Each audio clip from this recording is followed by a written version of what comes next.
I'm Phil Whitehead. I am the Training and Compliance Manager for Pullman Fleet Solutions. Okay, so the Academy is our internal training school, which will also be developed into an external offering over the next few months. And we have a dedicated training manager who delivers our internal courses.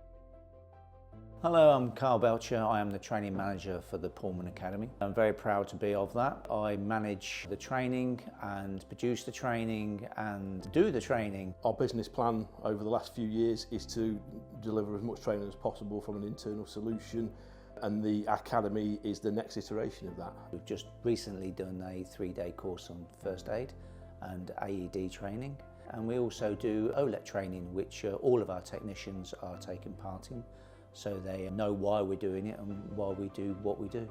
So what we're looking at doing is using our external revenue to generate an income for the business that will then fund our internal courses even further and add value to the bottom line of the business and grow Pullman into the new business that it's going to be over the next year. On our compliance side, it's going to be supported by IMI and being accredited with, which helps us do tech, trailer and truck, and allows us to give courses out for those technicians.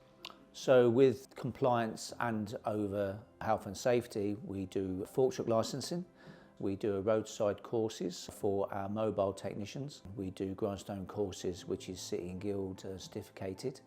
And obviously going forward with the Academy, we were looking at new courses that we can possibly train within and hopefully train out, which is going to be interesting and fun for the Academy. We have apprentices in our business over the last 10 to 15 years. We continued that this year. We're looking at probably 8 to 10 apprentices for this year's first intake. It needs to be easy to book onto a course. It needs to be easy to accept a course and do online training.